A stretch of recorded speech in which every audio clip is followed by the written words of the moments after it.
Hello. Welcome to day 3. I'm here a couple of minutes late. Was just checking everything was all present and correct.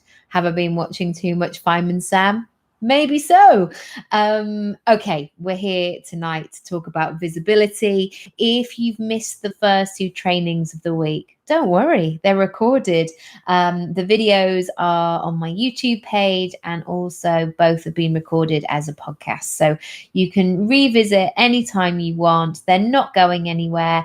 I just wanted to back things up myself because of the nature of Instagram. You know, these stories and these lives are great, but they only last 24 hours. So I just wanted to make sure the content was available whenever you needed it.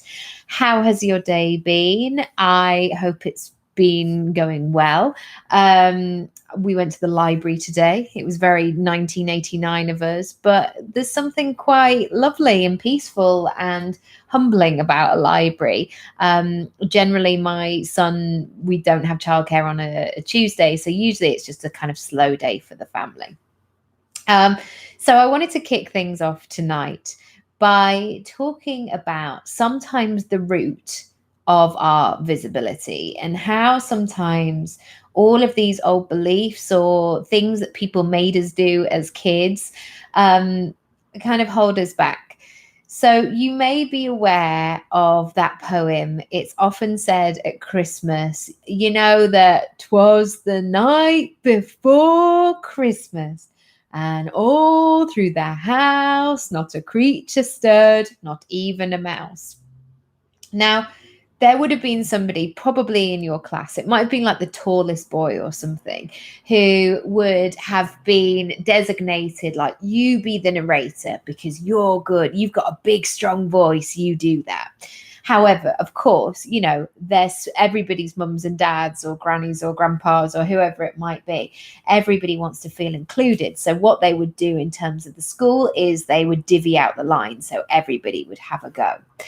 And you would see that fluctuation between the people who were saying it proudly and were just like, yes, I am finding my moment. I've spotted my mum and dad, and I'm making this 'twas the night before Christmas my own. And there would be some people who couldn't think of anything worse, who were just willing that moment to be over. And I remember seeing this as a kid, and I don't know if it was that poem, but it was something that we had to do. And the teacher sort of very quickly told the kid, like, no, like, come on, you need to say this louder. And no, big, strong voice now.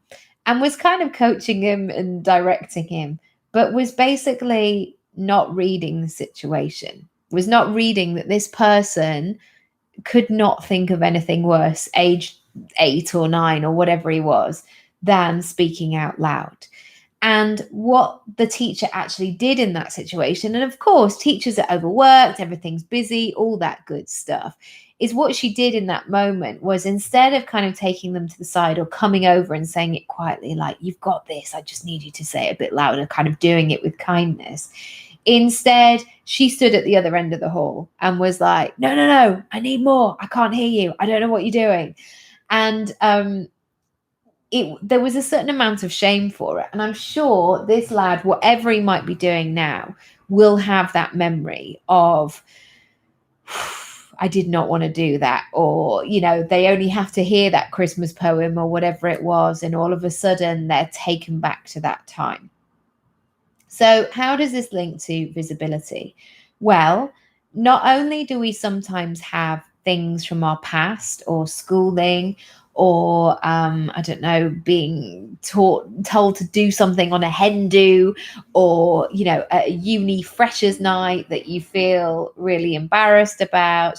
But sometimes there's this pressure to be seen, to perform, even though it might not feel right to you. So tonight, what I'm going to focus on is really helping you get connected with the humanness of visibility. Hi, Lucy. That humanness of visibility. And The reason that I say this is we're in a great world right now, right? We've got the internet, we've got digital solutions, we can automate, we can build systems, we can do all these kind of structural things.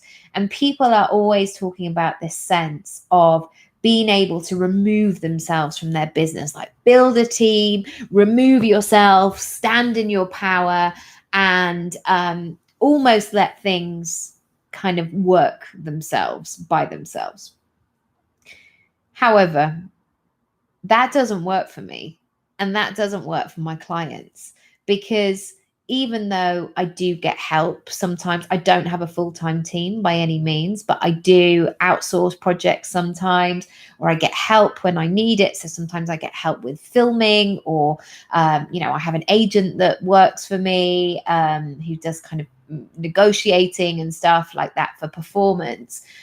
But on certainly the one-to-one clients, it's all me.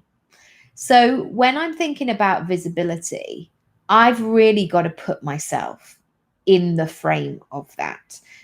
And this sort of knocked me a little bit the other day, because I listened to this podcast, and this woman who I listen to frequently, was saying the opposite. She was like, you need to extract yourself out of the business, because otherwise the business is solely going to rely on you to be able to do whatever it is you need to do.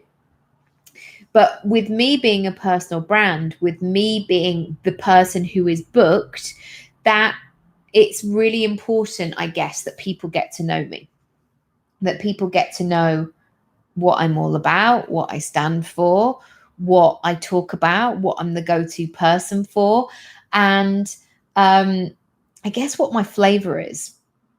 And I think that's really important with you as well, because there will be people out there who will say you just need to write blog posts, or you just need to be posting on Instagram and LinkedIn twice a day, and suddenly you're going to have an engagement.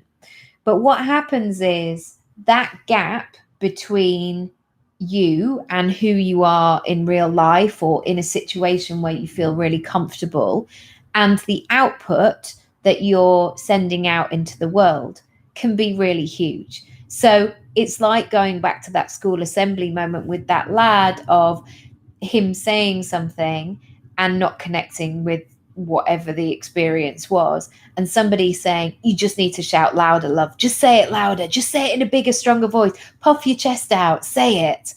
And that person really squirming because there was something about that didn't feel good. So whenever we're thinking about visibility, whenever you're thinking about getting clients, or building opportunities, building relationships, being the go-to person, just elevating things, for me, it always comes back to, hiya, Brenna, it always comes back to connection. Always. And this is the thing, like, I'm in this for the long haul. I'm not in it to kind of retire at 40. Well, I'm 40 next year, so I'm probably not going to retire then. But I have seen in the personal development world over the years, there have been some people who have literally come in, made loads of money, and then buggered off and never have been seen again. Whereas for me, like, I've always known that I really don't want to work for anybody else. Like, I'm not doing this for a couple of years just while it ties me over. I'm in it. And this is the thing. And I did a podcast about it a few episodes back, where I was saying the worst thing that you can say when you're pitching for work or creating opportunities is, hope you're well. Because that person who may be a stranger to you, what you're asking is quite a personal question, as in, how are you?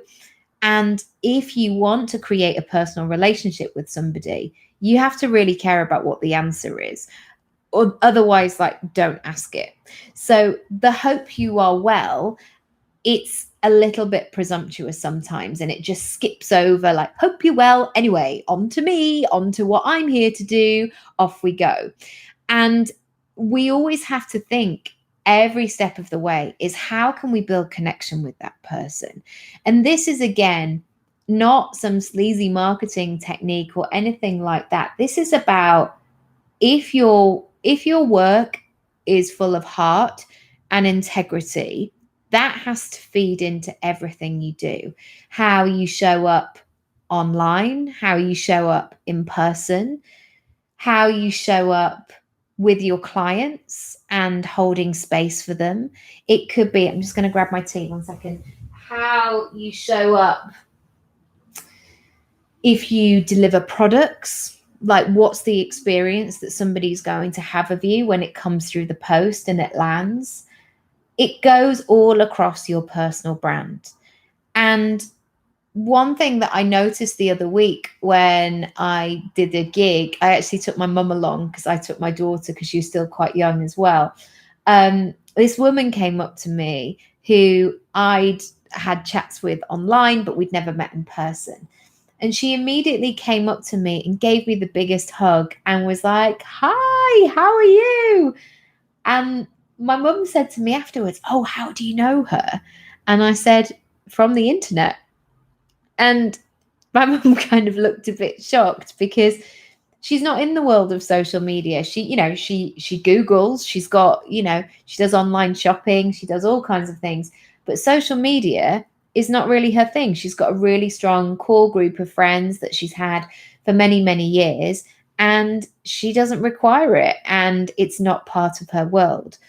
But there was some realization that my personal brand online is really similar to who I am in person. And that's, I guess, what I want to have. So, how do you do this? Well, I think it all starts with conversation and really listening to what somebody wants or needs, or what they're trying to tell you. And sometimes they're not saying the actual words of what they need. Sometimes they're going round and round in a bit of a peculiar way of their thoughts are all over the shop. And it's your job to almost take them by the hand and go, "It's all right. I've got you. I hear you. And this is what I'm hearing," and almost reflect back and support that person and really support that client, really hold space for them. Because I tell you what, that's a really magical moment if you can hold space, whether that's in a DM, hi Amanda, whether that's in a DM and you going back and forth, whether that's when you're speaking to people and not, say you do the Q&A, you're not giving an answer for the jokes. You're doing it because you're really supporting and helping that person. Or whether that's really marketing to that person, as in if you have a discovery call with somebody and they want to find out more about coaching or whatever it is that you do, and you have, say, 4 or 5 different packages, only mention the things that will work for them. You don't need to spend all the time going through all the motions and going into detail of things. It's like, no, your responsibility is to listen, to build that connection with your client and to really help them. Because for me, I want repeat customers, and I want people to leave working with me or be in the process of doing it. Holding space is a magical thing. It absolutely is. Because this is the thing, in day-to-day life, we don't hold the space barely for ourselves, let alone somebody else holding the space for us. And my son actually told me off today. Like I was texting my mum to say like where we were going to be. And Oscar said, "Mummy, you need to put your phone down because I'm trying to have a conversation with you and I can't get my words out." And it took me by surprise. And, I wasn't doing anything by like just scrolling on Instagram or something. I was genuinely like doing something so I could tell. But for him, he wasn't feeling visible. He was feeling a bit ignored, which, of course, he was very right to feel like that. I mean, I'm not Mother of the Year every second of every day by any means, but it did kind of stop me in my tracks in that way. So when you're connecting with clients, when you're connecting with potential opportunities or reaching out, you don't have to give everything, as in you don't have to give your life story or go into 8 paragraphs when you're pitching to a journalist. try and just condense it.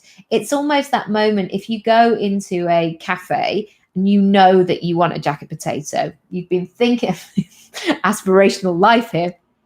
You've been thinking about a jacket potato all week, and you want one of those ones that you can't necessarily cook yourself, even though you'd like to think you can, but like a really good, hearty, massive jacket potato with your flavor of choice. So whether that's cheese and it's beautifully melted with a nice bit of salad on the side, whether it's homemade coleslaw or whatever it is, you've been having that idea. So then when the waiter comes over and they take your order, you don't want them to waste the time going through all the things like we've got sandwiches, we've got salads, we've got puddings, we've got vegan options. Let me talk you through the wine menu. No, just give me the jacket potato. Just serve me in that moment. Make me feel heard. Make me feel seen. Make me feel visible. Make me have that connection. So sometimes we feel like visibility is you being all entertaining, putting yourself out there. Here we go. What can we do? La, la, la, la, la. And, you know, being the light, sharing what it is that you do. But sometimes, and quite often actually, it's about the other person. What do they need? What are they missing? What are their gaps? What's going on? So, also, as well, this sense, I'm just going to have a sip of tea. One sec. We only have big mugs in this house because we drink a lot of tea. But I tell you what, like if Matt ever makes one, he'll always like make one in this big mug for me. I've got 2 of these. And then he usually has a small one because he thinks this is ridiculous. The other day, my brother-in-law was here and he made a cup of tea for me and for him. He took the big mug. No. Not on, I tell you. So this visibility, Lark, is about really figuring out how you can serve and how you can show up as being you and being the most supportive version, I guess, that you can be in terms of your client, and really hearing them, really trying to understand where they're coming from and how you can solve that problem. So I was saying about creativity and about visibility. I want you to consider, what are the things that you want to talk about? And get really clear, I guess. And these don't have to be decisions for the rest of your life, because I know that can be a pressure as well of like, right, I've got to have this figured out. I've got to know all the answers and that's it. It's signed off. Life isn't like that. Businesses change, brands change, things shift, something happens, you need to pivot. Like, this is life. It's okay to do that. But generally, if you can find some kind of foundations of what you want to talk about, what you want to be known for, it's going to make your life so much easier. So, for example, I talk about personal branding. So I talk about you being the heart of your business. I talk about visibility. I talk about goal setting. I talk about passive income. I talk about creating your own income pie. I talk about limiting beliefs and mindset. I occasionally talk about motherhood, parenthood, and running a business and making the two work together. But what I am doing is I'm doing this consciously, because as much as I love making content, there has to be, I guess, a reason behind it. And that reason is not always to sell.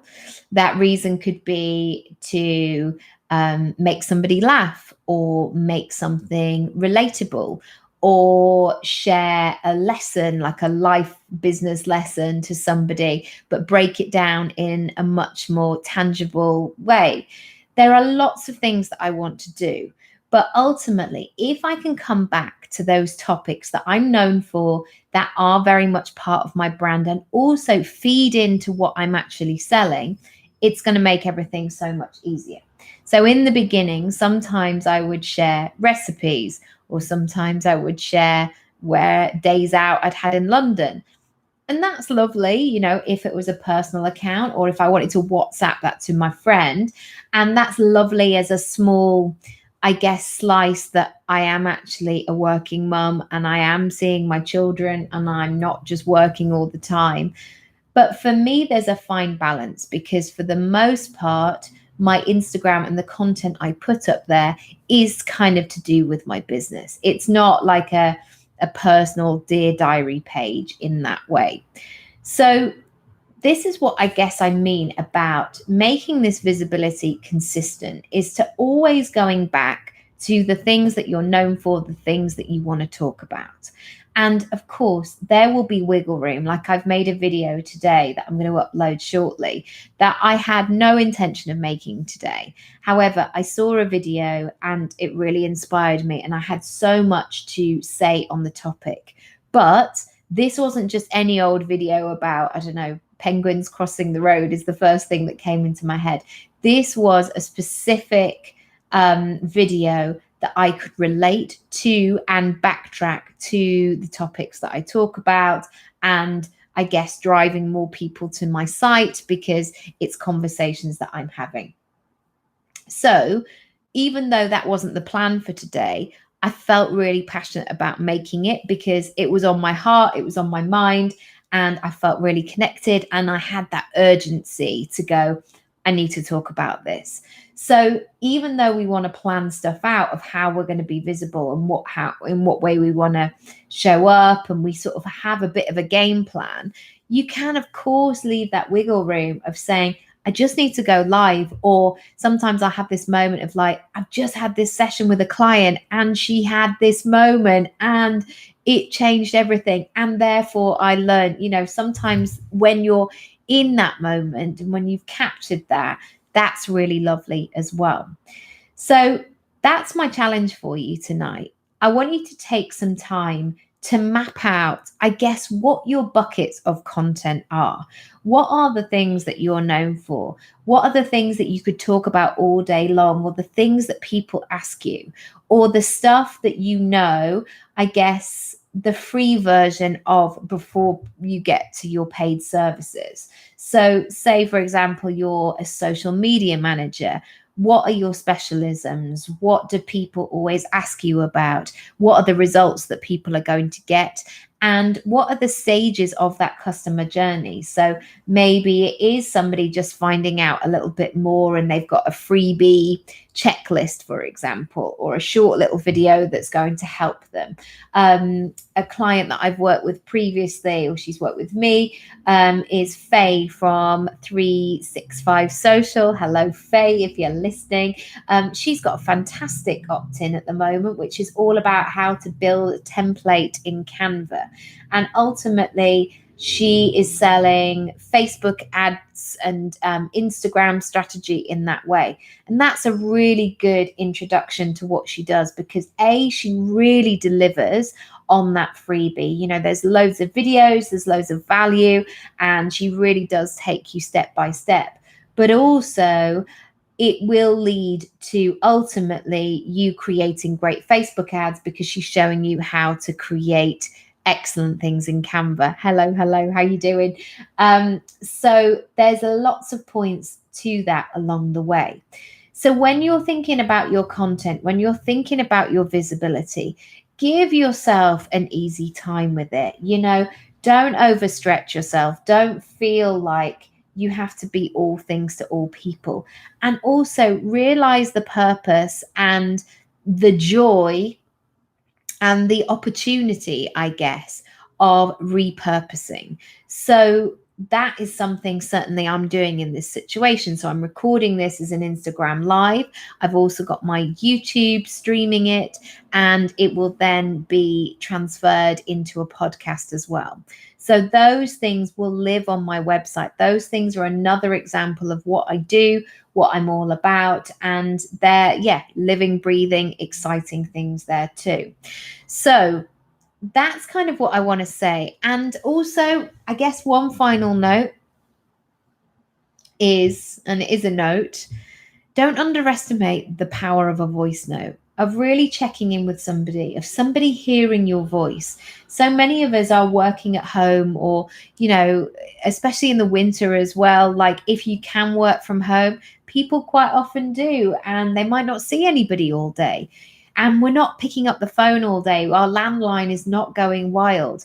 A lot of our work is done via email. So if you can send a voice note to somebody, if you can add a bit more of a human connection, oh, happy days. And you're just going to be able to speak from the heart.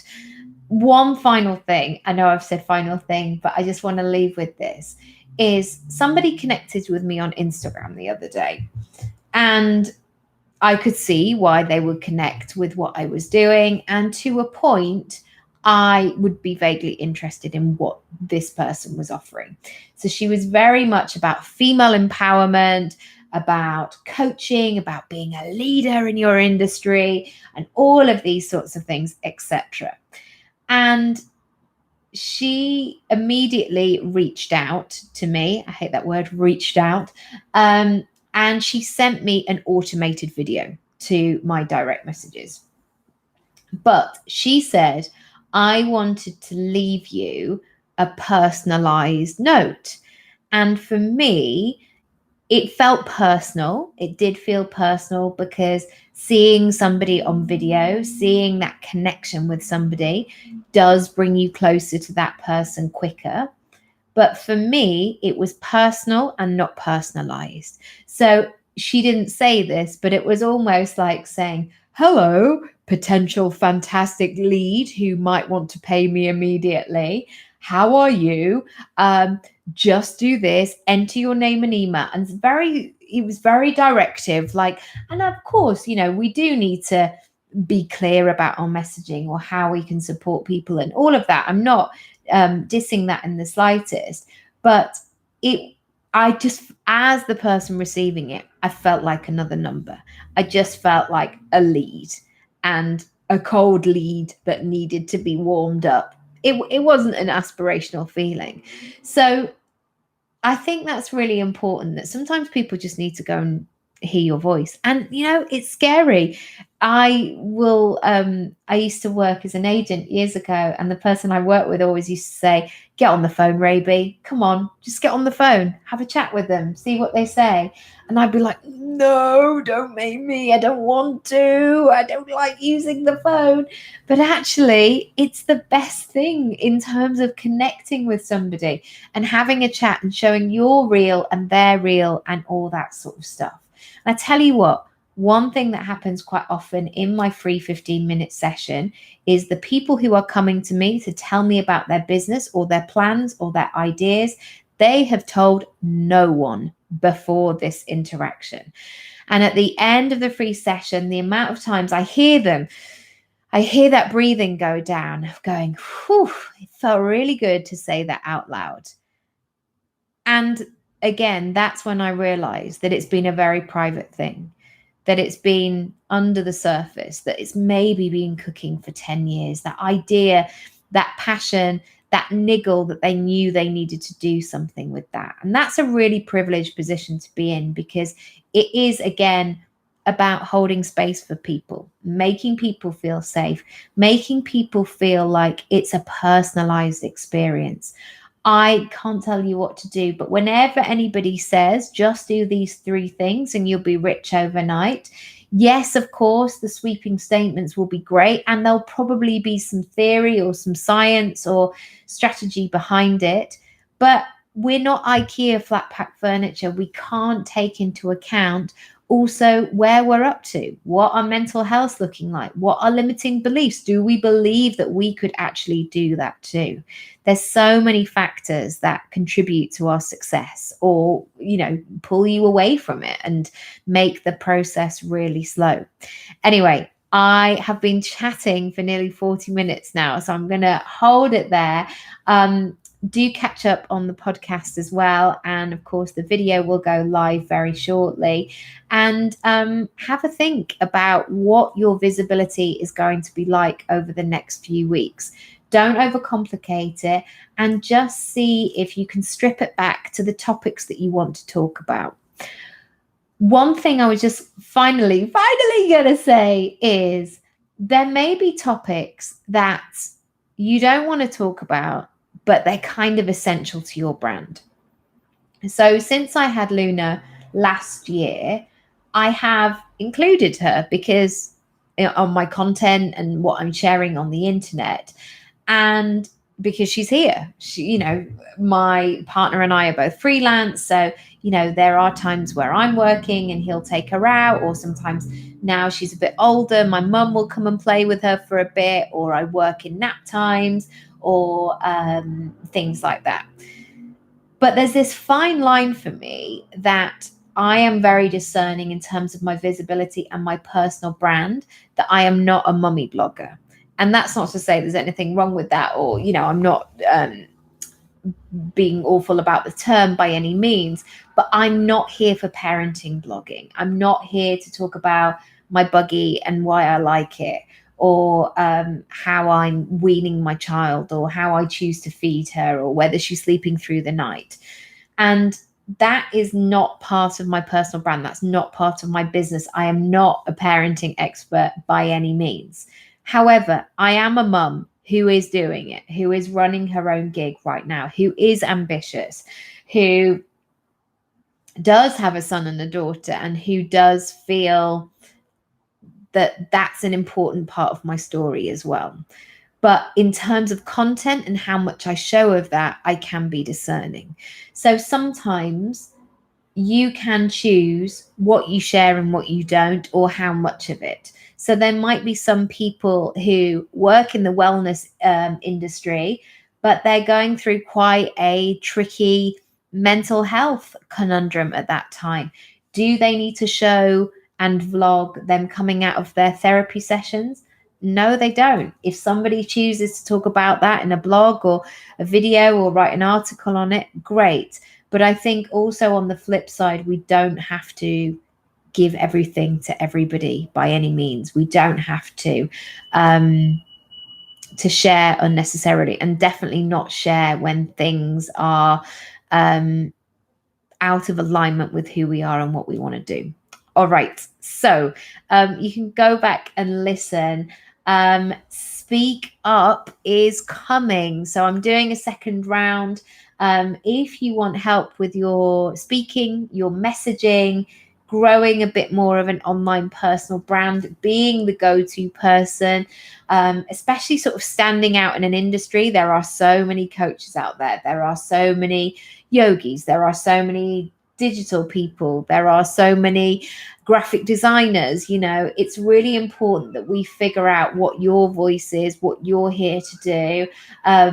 Niching down, hello sirens, niching down may not be for you, but certainly there will be a lot of your brand story that we can work on.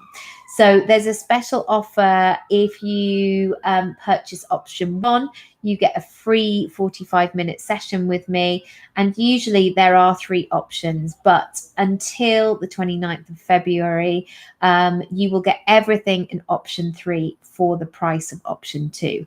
So you're making a saving there of £200. So it's a chunky one. We had 20 women go through the program before Christmas. It was a great success. So many interesting, vibrant, innovative, women in there doing great things: journalists, app developers, medical professionals, well-being experts, founders, lawyers, people who worked in Parliament. Like literally, it was so diverse. And again, when I'm teaching my courses, when I'm sharing what I do, it's never really about me. I do create some sort of framework for you to work through, but this is about you finding your answers, you figuring out what you're really aligned to. And it's the same with my one-on-one. I don't have an agenda. I don't have any preconceived ideas of what you should do. And I'm very hesitant if people say, what do you think I should charge? I'm really about helping you to delve into what that means for you and how you can move forward in that way. So if you want to find out more, just go to nikiraby.com/speak up, and I'm booking in sessions. I'm sending out login details. It's all very exciting. And if you want to read what people have been saying about the program, there's loads and loads and loads of testimonials on my website as well, from hearing what people got from it and what they're moving into. I'll be back here tomorrow, 7:30. You can catch up on any of the other podcasts as well, and do check out my IGTV. I actually did some creative writing earlier that I'm going to share. I've got hiccups now. Look, I've got anxiety about it. Wah, bearing my soul on the internet. But I'm going to be uploading that very soon. So see what you think. And it may just resonate. All right. Have a lovely evening. Thank you so much for watching wherever you are. And big love to everyone. See you soon. See you tomorrow. Bye.